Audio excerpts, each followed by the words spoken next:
shala oo ay bisha ku beegneed 9 bisha Oktoobar sanadka 2020 waxay ku beegneed 4 sano guuridii ka soo wareegatay markii la aasaasay dowlad goboleedka Hirshabelle 4 sano oo waaye adag iyo duruufo xanuun badan oo maamulka ku soo shaqeeyay waxna ay u qabsoomeen hadda waxa u bilaabanaya jawi doorasho oo la filayo in ay hoggaanka iyo sidoo kale hay'adaha dastuuriga ah ee maamul goboleedkaasi ay doorasho galaan maanta ugu dambeysay magaalada Jowhar ee xarunta dowlad goboleedka Hirshabelle waxa uu gudoomiyaha baarlamaanka ee maamulkaasi Sheekh Cusmaan Barre Maxamed uu ka sheegay in muddo xileedkii hay'adaha dastuuriga ah ee dowlad goboleedka Hirshabelle ay dhamaadeen doorashada loo dareeray qadka telefoonka iyo toos ugu jira isagoo ku sugan Jowhar gudoomiye soo dhaw Hirshabelle iga waran iyo 4 sano bismillaahir rahmaanir rahiim marka hore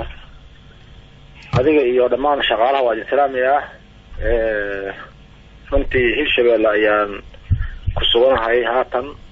oo aan dhowr bilood ka soo maqnaa waxaana u tagay runtii arrimaha doorashooyinka in la dardargeliyo ay waqtiga maadaama uu dhamaaday si loo dhiso muxuu ahay dowlad goboleed cusub ama baarlamaankiisii labaad marka arrimahaas iyo hawl kale u tagay meesha marka xagee ayay wax marayaan dood baa ka taagneed guddigii jadwalkii soo saareen iyadoo halka maraysan ogeyn maxaa isbedelay runtii dowlad goboleedka Hirshabelle baarlamaankii koobaad waxaa la dhisay 2016 bishii Oktoobar 9keedii ayaa la dhaariyay gudoonkana 13 la doortay madaxweynaha 17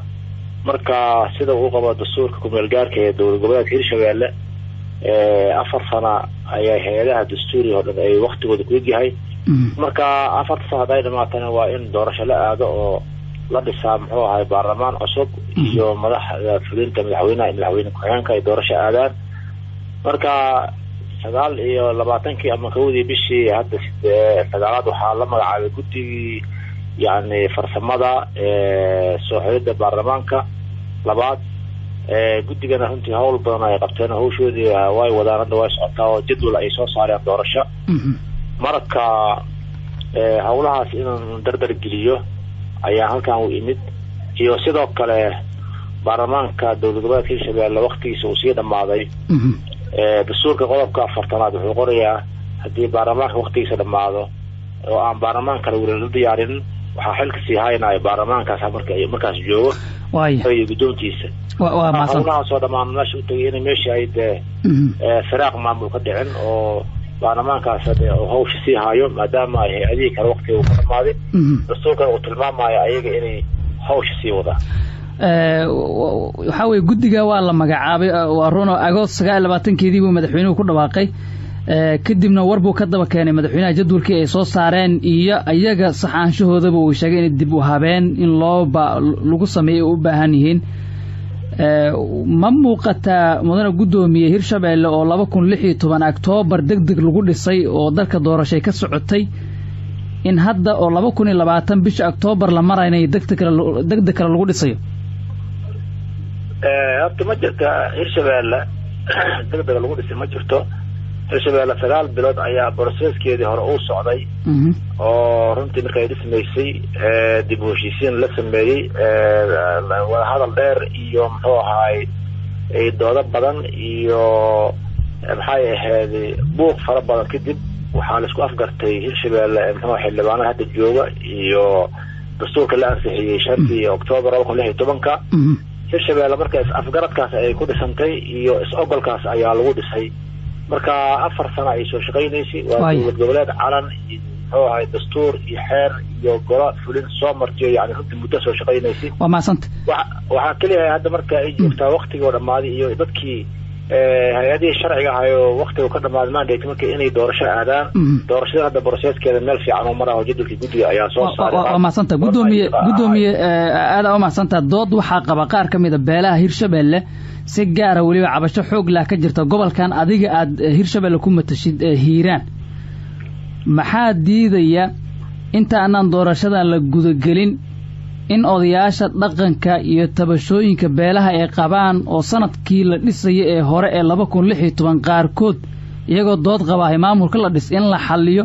oo dib u heshiisiin la sameeyo oo la fariisto si maamul sal adag loo sameeyo maxaa degdeg loo doorbidaya horta muxuu ahay Xuseenow haddii hadda la yidhaahdo qof kasta hala qamciya waxaa leeyahay lagu maamaahaa rida naasi gaayatun laa tudrad dadka oo raaligeli waa yool aan la gaari karin bini aadamka cid kasta cid ay badaysaa ay leedahay ciddaas ayaa maxay bursi wadato marka dadka bini aadamka lama qancin karo laakiin hirshabeelle markii la dhisay buuqaas waa jirin mar kastaba buuq yani beeraha ma dhammaanayo oo waxaad arki kartaa hadda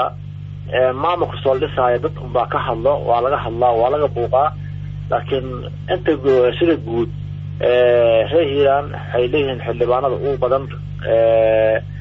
madaxweynihii iyo guddoonkii oo dhan waa reer hiiraan marka hadda aniga dhibaato gaar ahoo yani dad gaar lagu sameeyey aniga hadda ma ogsooni hiiraan keliya maahan hiiraan keliya maahan guddoomiye haddana markii ay la yimaado oo hadda maamulka hore waqtigiisa dhamaaday hadii markii la yarina siyaasiyiin badan iyo dad yagu badan kala dala buuqa sida uu isaga bilowday laakiin waxaan kuu sheegi karaa hirshabeelle in processkeedii uu socdo wixii hadda yani tabasho qabane waxaan leeyahay caasimada jowhar isugu yimaado yani waa la wada hadlaa waa la saqanaya odayaashii dhaqanka ayaa imaanaya dowladda soomaaliya ayaa joogto waxgarad kale ayaa jooga baarlamaankii qaranka ayaa weli jooga waa maasanta guddoomiye wixii dib u heshiisiin iyo wada hadal u baahan runtii miiska wada hadalka weli waa furan yahay shukran waa lagu fahmay dadku way ku fahmeen waxaa ii sheegtaa 4 sano ayaa kuu dhammaatay maalintii xildhibaan lagu dhaariyey oo shalay ku beegneed maxaa uga tegaysaan 4 sano kadib shacabka hirshabeelle oo aad leedihiin waa idiin qaban runtii aniga hadda hirshabeelle markii la wareegayni dawlad lama wareegin dawlad kale yani ma bedelin hirshabeelle oo yani laba gobol kale ah oo yani ay kooxaha nabadjidka ay kala xirxireen oo ay dib badan ka jira ayaa runtii anaga xilka la wareegnay waxaan kaloo kusoo gaarin dawladdii soomaaliya oo kala guura waqtigeedu yahay ayaa kusoo gaarinay marka runtii wax badanna waa inoo qabsoomeen oo amni wax baa laga qabtay dhismaha muxuu ahaay runtii hay-adaha yani dawliga ah qofkii hadda dibadda ka jooga wuxuu isleeyahay wax badan lama qaban laakiin waxaan leenahay anaga hadda tiimkeena meesha sii joogo wax baad qabateen waa isleenahay laakiin dadka aaminsan inaan wax la qaban ayaan rabaa inaad u sheegto inaad qaar weeraan 4 ama 3 qodob ka mid ah wixii aad qabateen u dul istaag runtii hadda dadkaasi anaga hadda xisaab muxuu ahaay baarlamaanka ayaa xukuumadda xisaabtamay dadkaasi inoo yimaadeen markay naga xisaabtamaan oo yidhaahdaan idinku meesha ma mudnadiine muxuu ahaay waxa aad qabateen laba arka markay shacabkii cidiina tira ayaan u jawaabi doonaa maya ma mudnadiin ma joogtay gudoomiye waxay joogtaa hadda waxa la qabteen hadda wax la soo koobi kara ma aha waana ku sheego waxaan ku iri meesha laga soo bilaabay meel sahlan ma aha maamul curdun oo intaa kusoo aaday oo dhaqaale haysanin oo ay yani kala xirxiran oo aad ogtahay wadadaas wax ka jira iyo degmooyinkaas runtii wixii karaankeenna waan qabanay sida yani hadda waa run ma mudnadiinna ma la joogay waxaan joognaa waxa tirada badan ee aad leedahay halka laguma koobi kare aad qabateen 3 xabo kamid ah dadka ma u sheegi kartaa amniga ayaa kamid waxaa jira xilligaas degmooyin aan muxuu ahaay amaandara ka jirtay oo kamid ah muxuu ahaay degmooyinka hirshabeelle waxaa kamid ah in muxuu ahaay golaha wasiirada runtii ay mashaariic badan iyo hawlo badan runtii ay qabteen hadda aniga hebel hadda ma dhihi karo documentiga imhoryel laakiin waxaan isleeyahay waxyaabahaas amniga u horeeya ayaa kamid ah dib u heshiisiinta kamid ah waxyaabahaas la qabtay oo badan amniga ayaa sheegtay inaad wax ka qabateen 10 xildhibaana la dilay wasiirra la dilay gudoomiyaal degmo Israa'iil ciidana la dilay culamaa u diin Soomaaliyeed kutuba akhrinaya ugu dambeeyo oo meel fagaara inta la isugu geeyay oo aan ilaa hadda waxba laga qaban dhaqaatiira la dilay xamar iyo jowhar waa la isu safri jiray safar kama jiro beelii way isdileen maxaa weeye amniga aad qabateen